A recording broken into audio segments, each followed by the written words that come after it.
While most scientists agree that the Loch Ness Monster is the Loch Ness myth, there's less agreement about other mysterious creatures. Oceans and deep-water lakes are teeming with real animals, from descendants of prehistoric fish to giant squid that can be called monstrous without exaggeration. And according to cryptozoologists who specialize in the study of undiscovered animals, there are many bizarre creatures lurking beneath the water. Join us for Monsters of the Sea.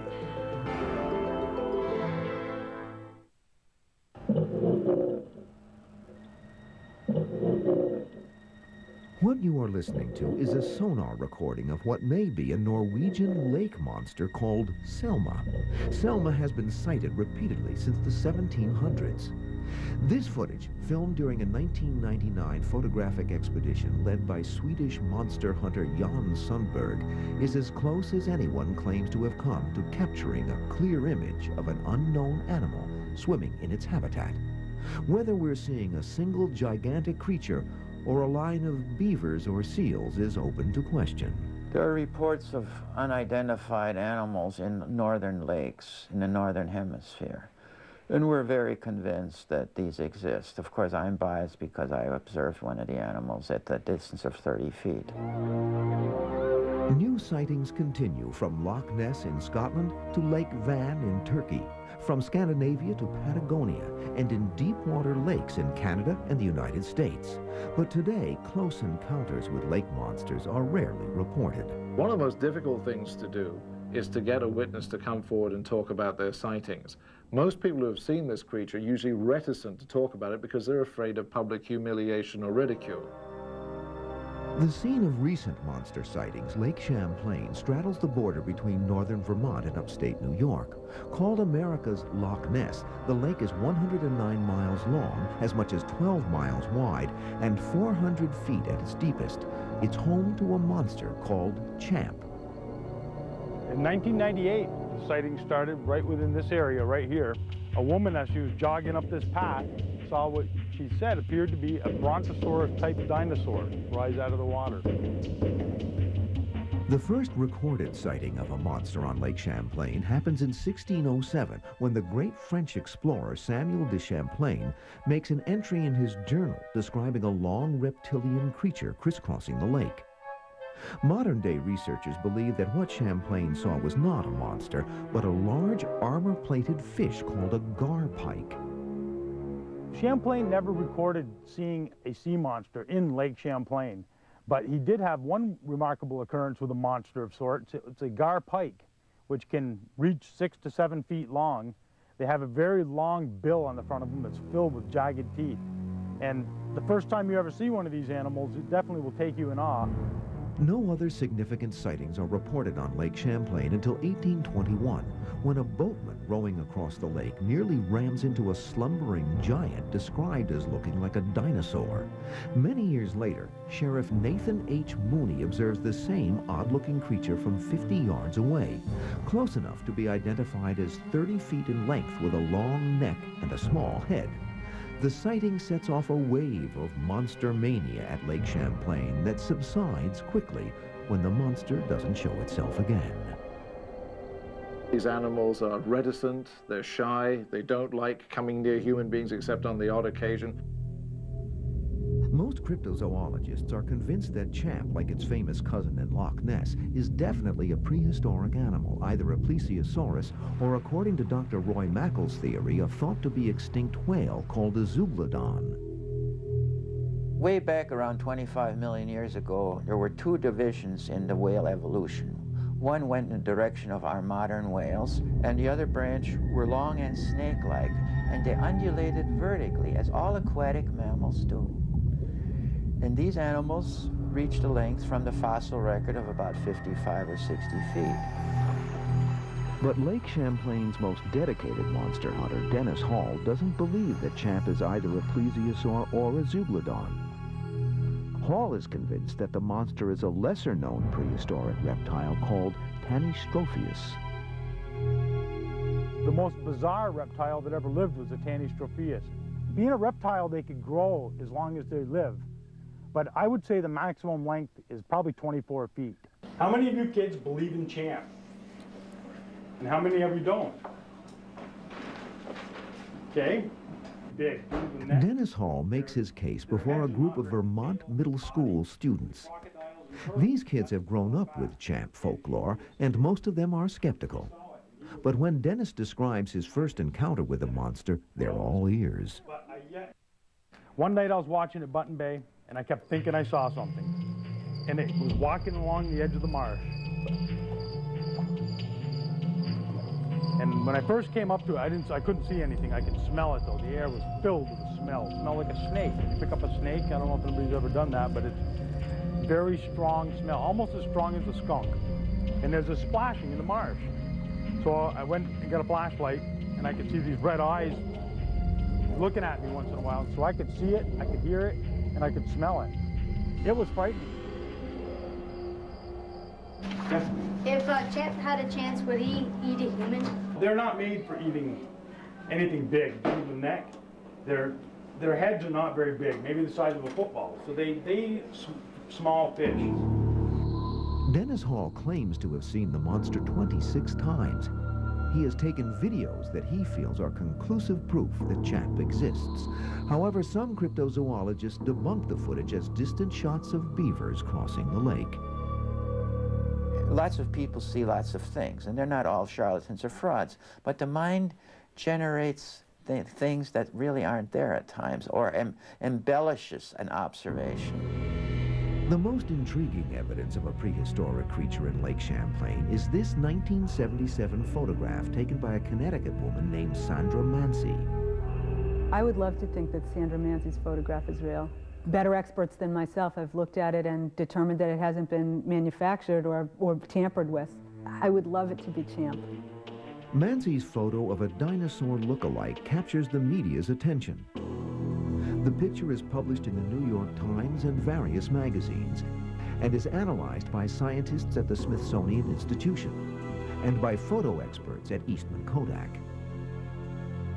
Sandra Mancy's photograph of Champ in 1977 is acceptable to me because it has undergone rigorous scientific testing.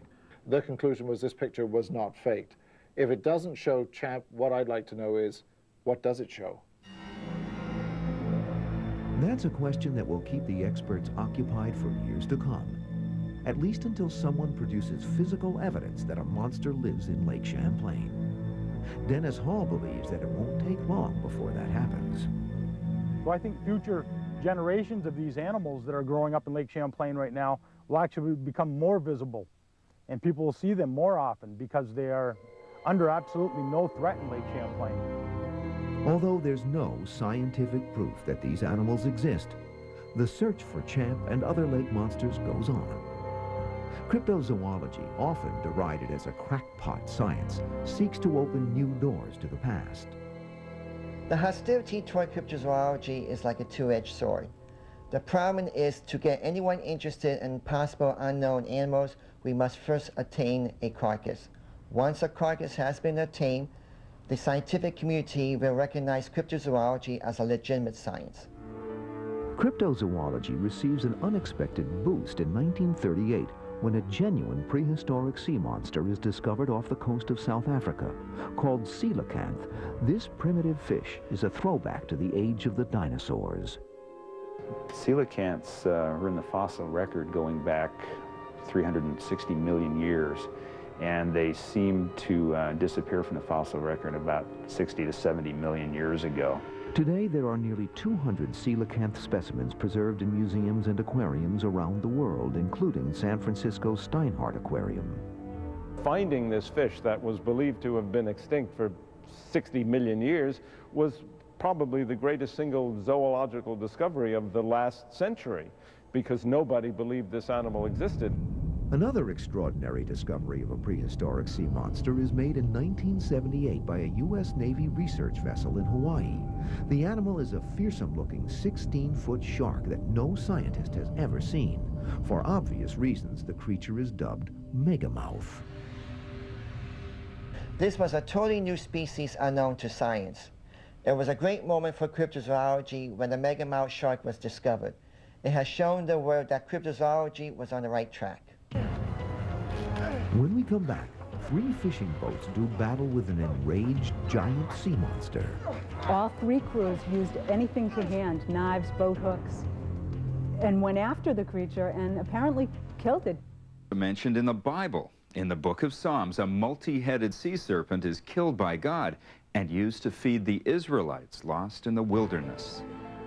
History's Mysteries will return on the History Channel. History. The ocean is the Earth's last unexplored frontier, plunging to a maximum depth of 36,000 feet. In this world without sun, man is an alien. The ultra-sophisticated technology that enables us to conquer space is incapable of carrying us to the bottom of this dark abyss. The deepest part of the ocean is you could sink Mount Everest and still have a mile of water over the top of it. Bizarre-looking creatures live in the ocean depths. Though most of them are harmless, they can easily be mistaken for monsters. There are a lot of fishes that could get the term sea monster. One is an oarfish. It's a very long, slender thing. It looks almost like a ribbon. Oarfish reach up to 25 feet in length. They've been known to wash up on beaches when they're sick and are frequently taken to be sea serpents. Another one that we have in our collection is called a frill shark. It has very unusual dentition and is somewhat long and slender, and when it was collected off of California here, it was a very rare occurrence. It was dubbed by the newspapers as a sea monster. Each year, over 100 new underwater species are identified, and scientists believe we've only skimmed the surface. The ocean, being deep and very large, is probably home to a lot of unknown animals even now. But that doesn't automatically mean that what we're going to find is going to be some 200-foot-long octopus or some 600-foot-long giant squid. Just because they live in the ocean doesn't necessarily mean they're monsters. It's been said that when Columbus set out to prove the world is round, his sailors were less frightened of falling off the ends of the earth than of encountering a sea monster. One creature in particular, the shy and elusive octopus, was magnified into a gargantuan, bloodthirsty predator. The misunderstanding of the octopus goes back to the time of the ancient Greeks, when their hero Hercules is said to have fought with the Hydra, a horrible monster with many tentacles. So it's easy to understand why these early seamen, when upon seeing an octopus with its 8 tentacles, would consider it a vicious, horrible monster. Until 1896, scientists maintained that the giant octopus exists only in legend. Then on November 30th in St. Augustine, Florida, a huge carcass is found that threatens to shake their belief. 2 boys were cycling along the Strand, and they saw this huge mass of tissue on there. In fact, it weighed probably more than a ton, because it took teams of horses to pull it up off the shore. The badly decomposed carcass is examined by Dr. DeWitt Webb, a local physician and amateur naturalist. Webb is convinced that the animal's tissue indicates that it's a giant octopus. He had done a careful investigation by obtaining photographs, official documentation by those who had dug around the beach carcass, and others who had claimed they found the mutilated stumps of 50-foot tentacles. Dr. Webb sends his findings to a noted expert, Yale professor E.A. Verrill, who confirms that the creature is a giant octopus, then changes his mind and says it's a whale carcass, leaving open the question of whether it was an octopus or not. Cryptozoologists believe it was, and they staunchly defend Dr. Webb's original findings. In its conclusions, it was not the remains of a beach whale, but in fact the remains of a gigantic octopus. Subsequent attempts by scientists to analyze existing tissue from the monstrous carcass proved to be inconclusive. But Dr. Roy Mackal, one of those who tried, believes that the answer might still be found through advanced DNA testing. Tissue was preserved in the Smithsonian and a couple of other places. Now, that's hard evidence. I mean, that's tissue. The argument is whether or not it's a giant octopus or not. The existence of the giant octopus remains a mystery, but its cousin, the giant squid, is very much a reality. One of these so-called monsters is currently on display at the American Museum of Natural History in New York. This giant squid was caught in New Zealand. It was brought to the museum in the summer of 1998. It's 25 feet long. The body is about 4 feet long. The arms are about 20 feet long. On the ends of the arms are these suckers that it can use to grab things, and these are the suckers that are often described as being gigantic, and those are the suckers that supposedly leave giant scars on the bodies of sperm whales. Since Greek and Roman times, the giant squid has been mythologized as a vicious sea monster, the scourge of the seven seas. In reality, this enormous, somewhat gruesome-looking animal is relatively unaggressive and is rarely seen at the surface.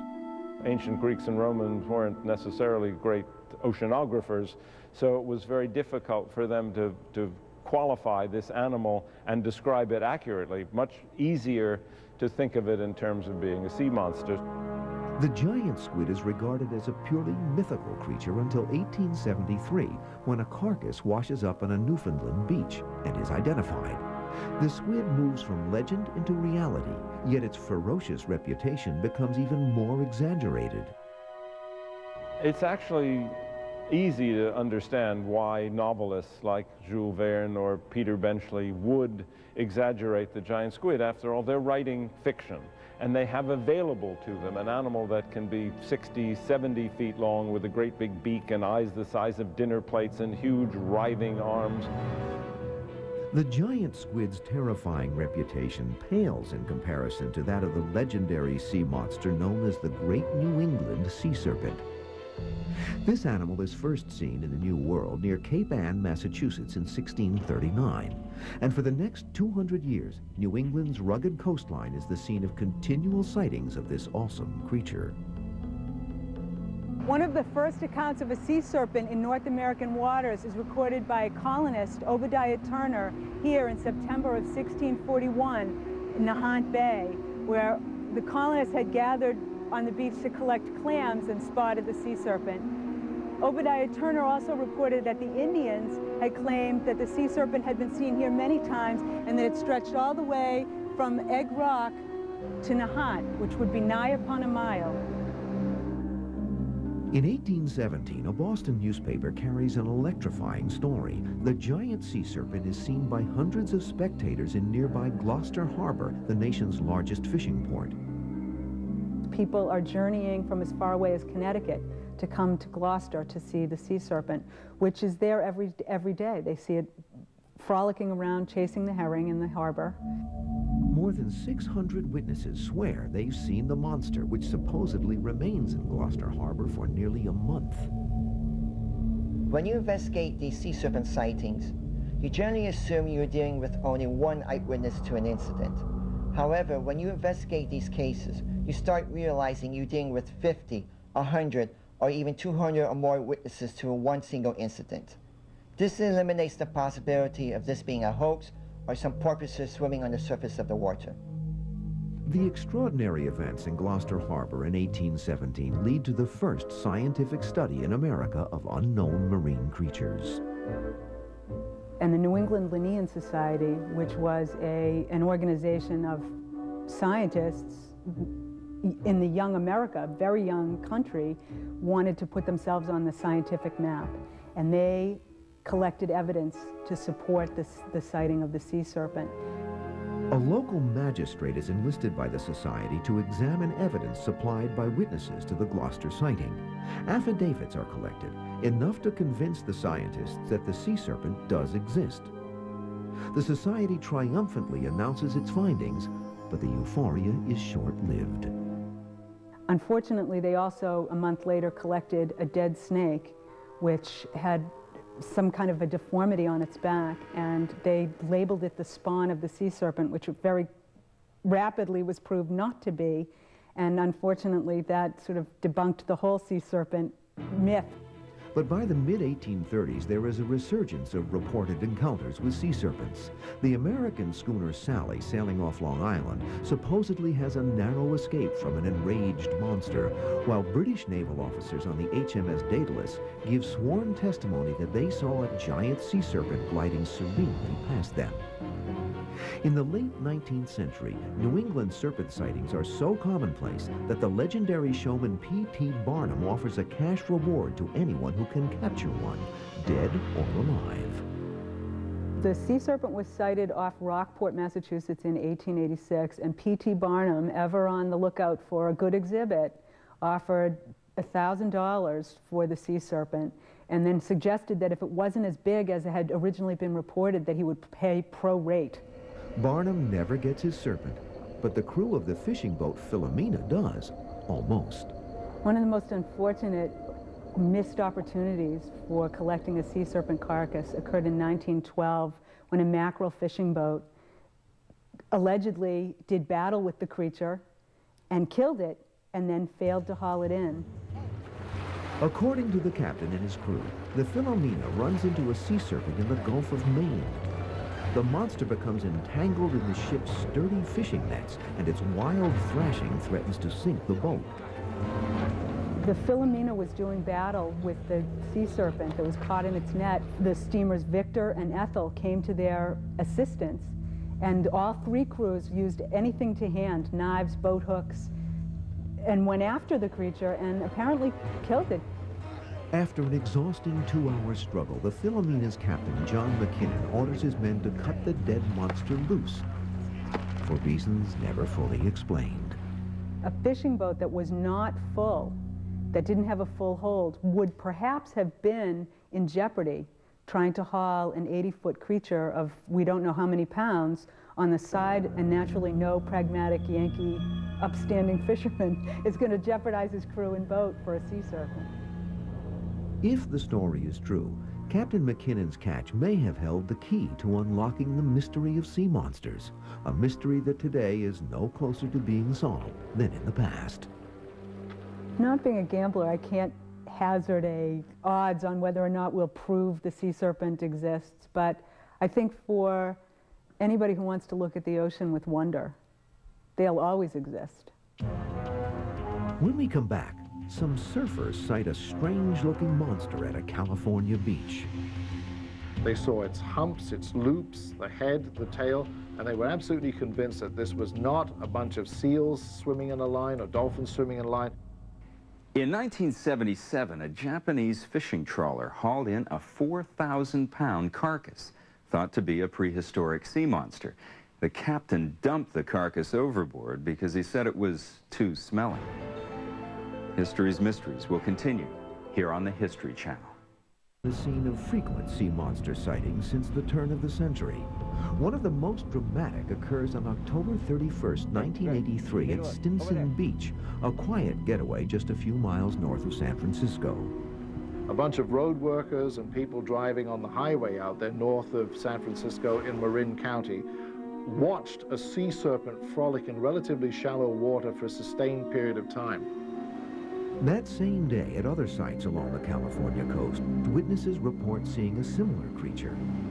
A few days later, 400 miles to the south in Costa Mesa, a group of surfers spots the monster swimming towards them. They saw its humps, its loops, the head, the tail, and they were absolutely convinced that this was not a bunch of seals swimming in a line, that it was one elongate, massive creature. A scientific investigator concludes that the creature may actually have been distorted silhouettes of whales backlit by the sun, but the witnesses insist that what they saw was not a whale, but a unique and unfamiliar creature. Could the monster sighting really have been a Halloween prank? The sighting at Stinson Beach was some sea serpent that was supposed to have been seen offshore. I was on a cruise ship and we were in Baja, California, and the guy that was leading the trip told me that he had engineered that. He had actually made this creature and floated it off Stinson Beach so that people would think it was a sea monster. If Stinson Beach and the other 1983 sightings were part of a hoax, it wouldn't be the first or the last time that the public's been hoodwinked. In 1845, a con artist named Albert Koch charges 25 cents a head to see this supposedly authentic sea serpent, which he cleverly pieces together from whale bones found on an archaeological dig. 2 years earlier, the flamboyant P.T. Barnum displays his Fiji mermaid to sell out crowds, suckering them in with ads showing a shapely young mermaid and giving them instead this bogus monstrosity. And in 1964, this photo, taken in Australia by a Frenchman named Robert Le Surec, fools even scientists. But upon closer inspection, the so-called sea monster looks suspiciously like an enlarged, superimposed tadpole. These hoaxes are real, but modern people see through them. It is human nature to want to believe. But cryptozoologists must be cautious when dealing with false information in order to convince the public that these prehistoric creatures still exist. One such prehistoric creature has been adopted by the citizens of Vancouver Island in Victoria, British Columbia. Given the pseudo-scientific name Cadborosaurus in honor of Cadboro Bay, where it was first sighted in 1835, the friendly monster is commonly known as Caddy. When you live in a place like the open sea, a creature like Cadborosaurus or the other sea serpents has virtually anywhere it wants to hide from human sight. Canadians don't pay much attention to Caddy until the early 1930s, when rumors begin to circulate of a monster at Loch Ness. Not to be outdone, the citizens of Vancouver Island rally around their own monster. You know, in the heyday of Caddy in the 1930s, was known as the Great Western Sea Serpent, and the New England people got jealous. And there were editorials in the Boston newspapers saying, you know, how about it? How come we haven't had a good sea serpent sighting lately? How come all the stories are coming from the Pacific side? Caddy is sighted numerous times since the mid-19th century, but in 1937, a whaling ship hauls in a carcass widely believed to be that of the monster. An actual specimen was obtained when flensers at the Naden Harbor whaling station cut open the belly of a sperm whale, and out fell this unknown creature, which was approximately 12 to 14 feet long. These people had seen every animal conceivable in the ocean. They recognized this was an unknown species. Pictures are taken of the carcass wrapped in burlap, but before a legitimate scientist can check it out, the carcass mysteriously disappears without a trace, casting doubt upon the legitimacy of the evidence. Almost invariably, cryptozoological findings consist of verbal descriptions. People left the lens cap on, people ran out of film, people didn't have a camera, you should have been here yesterday, that kind of thing. In 1969, a local fisherman shoots a few seconds of film of another creature believed to be Caddy. Fuzzy and inconclusive, the film is discounted by most scientists, but a few take it seriously. Among them, marine biologist Dr. Paul LeBlanc, who spearheads a research program to prove or disprove Caddy's existence. We haven't been able to arrive at what exactly it is, but we do know it exists. Dr. LeBlanc is the galvanizing force behind the British Columbia Scientific Cryptozoology Club, which, like its counterparts the world over, aims to uncover the hidden world of previously unknown animal species. For cryptozoologists, this is an ongoing adventure. Seems to be there should be no area of human experience that reasonable men and women shouldn't investigate. That doesn't mean we go in naively and believe everything we hear. When we come back, a 19th century farmer faces the wrath of a vengeful sea monster. Some gigantic unseen force started dragging the horses, tipped the canoe in the air, and almost took John McDougall with them. Elsewhere in the world in 1969, in the Middle East, Yasser Arafat took over as chairman of the Palestine Liberation Organization. In Chicago, Abby Hoffman and the so-called Chicago 8 stood trial for conspiracy. And in outer space, Neil Armstrong became the first man to set foot on the moon. To search any time in history, please visit the World Timeline at historychannel.com. All across North America, legends of lake monsters with supernatural powers are embedded in tribal folklore and tradition. Ancient petroglyphs, images carved in stone, are found along riverbanks and lake shores. Many of them depict a serpent-like creature. There is obviously a similarity between what Native American people have seen and lake monsters that westernized settlers have seen, simply because they've been observing the same kind of animal. On Lake Okanagan in British Columbia, the home of a monster called Ogopogo, tribal elders still recall the story of Nahatig, snake in the water, who was part god, part demon. So strong was the natives' fear of Nahatig that whenever an Indian warrior crossed Lake Okanagan, he sacrificed a live animal to appease the wrathful monster. Not to do so, the Indians believed, was foolish and deadly. The Okanagan people say that the Ogopogo was like your children's stories that are made up. And it was made up as a legend to keep the native children out of the deep water so they were safe. So, you know, it's like the boogeyman will get you. In 1856, a European settler, John McDougall, dares to cross the lake with his 2 horses swimming behind without making an offering to Nahatig. But all of a sudden the horses were pulled under by some tremendous unseen force that literally tilted the canoe up into the air. McDougall was a goner until he had the presence of mind to pull out a sheath knife, cut the rope, save his own life, but he lost the horses. Now there's a great mystery to this. What pulled the horses under? There are no whirlpools, there are no vortexes. People believe it was Ogopogo. But not everyone on Lake Okanagan believes these stories are true. In regard to the horses being grabbed by something, you know, I would look at it as the horses probably got tired and went under. Modern-day residents of Lake Okanagan take a more benign view of their resident monster. They've given it a whimsical name, Ogopogo, borrowed from an English music hall tune. Sometimes they even call him Pogo for short, but it wasn't always this way. In the 1920s, the residents around this lake were so alarmed by the presence of this animal that made its appearance so frequently, they requested the government arm the local ferry.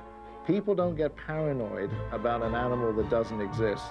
Descriptions of Ogopogo vary. He's either dark green or brownish, 20 feet long or 70 feet long. He has the head of a horse or maybe a goat and moves through the water like a caterpillar.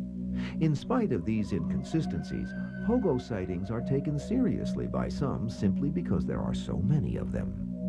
When I first saw the creature in Okanagan Lake, he surfaced like an ordinary fish jumping out of the water, except that he kept surfacing until a neck almost 20 to 30 feet long is up in the air. I see something coming up very slowly, very gently, and it's a huge snake-like creature. And I thought, oh my God, this must be the Ogopogo that everybody's talking about, you know? Ogopogo was photographed in August 1968 by a man named Art Folden, and again in 1980 by a Vancouver businessman, Larry Thal, who claims he filmed the creature in full view of 30 slack-jawed vacationers. I have watched the Folden footage, which was shot in 1968, and I am convinced that it shows an unknown animal. I think the Thal film is a valid film of an unknown animal in Okanagan Lake. Whether it's Ogopogo is another story. Pogo has the distinction of being the only lake monster to have had direct human contact. In 1987, a woman living on Okanagan claims that as a teenager, she touched the monster's back while swimming in the lake. Barbara Clark's experience with Ogopogo was an unusual one in that she was literally thrown out of the water by this animal. When it appeared to be surfacing, I don't think the contact was deliberate. The animal may have been coming up to the surface and she got in the way. Barbara Clark's description and a drawing she made at the time of her unnerving encounter perfectly match previous sightings of Ogopogo. But some residents remain skeptical of its existence. I'm 58 years old. I've lived on the water all my life, and I've never seen the Ogopogo. I mean, there's lots of explanations for Ogopogo. Sturgeon, there's sturgeon in this lake that up 20, 30 feet, and they're rough on the back like they say the Ogopogo is. But Ogopogo is real enough for the government of British Columbia to officially declare it a protected species in 1989. Some see this as a ploy to attract tourists. Our government has faults, but it certainly has integrity as well. They did this simply because they were convinced that there was a creature in Okanagan Lake. In the summer of 2000, the Chamber of Commerce of Penticton, a town on Lake Okanagan, puts up a $2 million reward for a live Ogopogo, rekindling the suspicion that Ogopogo exists only in the imagination of the local tourist bureau. The reason I personally have concluded that Ogopogo exists is the time-worn test of seeing is believing. I've had 11 opportunities, 11 encounters with this animal, and I'm absolutely convinced that an animal of unknown classification at present lives in Okanagan Lake. When we come back, a renowned cryptozoologist catches a glimpse of a famous monster. I observed the back of an animal breaking the surface in Loch Ness. In January of 2001, the University of South Florida began offering a class in sea monsters. Students study real creatures such as giant squids and those that exist purely in myth. History's Mysteries will be back on the History Channel. Monsters are usually regarded as figments of the imagination, yet new sightings and new monsters crop up everywhere, in Argentina, in Turkey, and in Russia. But cryptozoologists are frustrated by their inability to prove that these are real animals. A lot of people today have a jaded view of lake monsters, sea serpents, and all that kind of thing, simply because they say, well, where's the evidence? We simply haven't offered the world anything more than snippets of what these animals may be. Real or imagined, one monster has gripped the world's attention for nearly 3/4 of a century. It is a shy, reclusive giant presumed to be living at the bottom of a Scottish lake called Loch Ness. I don't believe there's anything down there. I'm mad, am I?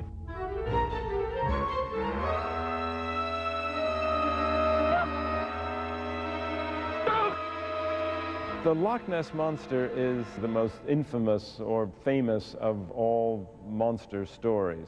And it began essentially in the 30s when people began to report strange sightings.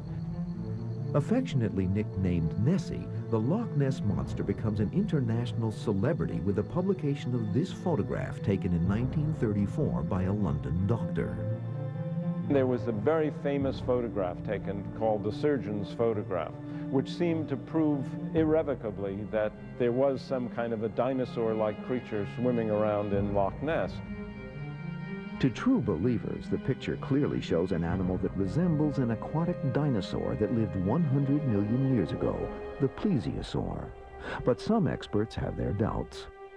There's one major impediment to this being the correct answer, simply because we don't know how long plesiosaurs could hold their breath underwater, and they were also frequently observed on shore. Cryptozoologists disagree as to Nessie's identity.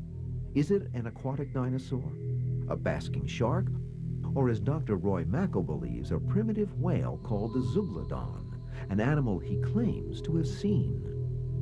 I observed the back of an animal breaking the surface in Loch Ness. It was about 8 feet by 2 feet, just the black back breaking, and it was twisting from left to right. And every now and then a triangular object came out of the water, which was obviously one of its flippers. The possible existence of a prehistoric monster in Loch Ness continues to fascinate scientists and laymen alike. Each year, thousands of tourists flock to Loch Ness, hoping to catch a glimpse of its most renowned resident. Countless photos and home movies have been taken. Most prove to be fakes. There are no Loch Ness monsters. If there was something there, don't you think that thousands of people over decades would have actually seen one instead of these random scattered stories of a lump, of an out-of-focus photograph, of a falsified photograph of a dinosaur-like creature? Despite such widespread skepticism, millions of dollars are spent trying to solve the mystery of Loch Ness. In 1970, Robert Rines, a Boston lawyer with a degree in physics from MIT, mounts a series of privately financed expeditions that provide us with a close-up look at the supposed monster. Robert Rines had some photographs taken in Loch Ness, which were then digitally enhanced, and they were done at the Jet Propulsion Laboratory. So this lent it a certain aura of verisimilitude, a certain sense that if the JPL got a hold of this stuff, it must be really important. Rines uses a highly sophisticated sonar scanner invented by a fellow MIT graduate and state-of-the-art underwater cameras to get this provocative image of what looks like a giant fin or flipper. But even true believers are incredulous. As far as the Loch Ness Monster is concerned, I don't think there's a piece of visual evidence of an unknown creature swimming in Loch Ness. In 1972, 2 years after his first expedition, Robert Rines returns to Loch Ness. This time, his efforts pay off with a shot of what might be a monster's head with 2 small eyes and protruding horns. Scientists, including some at the Smithsonian Institution, agree to take an unbiased look at the photos and are forced to concede that this could be a monster. But as always, the excitement diminishes, and Rines' images are judged to be either a floating log or perhaps a horse's head. These were taken in the late 1970s, and the critics have either been for or against it. But there are indications of sonar contacts that indicate there's something alive in Loch Ness. The most ambitious attempt to locate the monster takes place in October 1987, when 24 sonar-equipped boats sweep the lake in unison and find no conclusive evidence that the monster exists. Then, in a dramatic twist in 1993, the famous surgeon's photograph, the picture that made Nessie an international celebrity, is exposed as a hoax.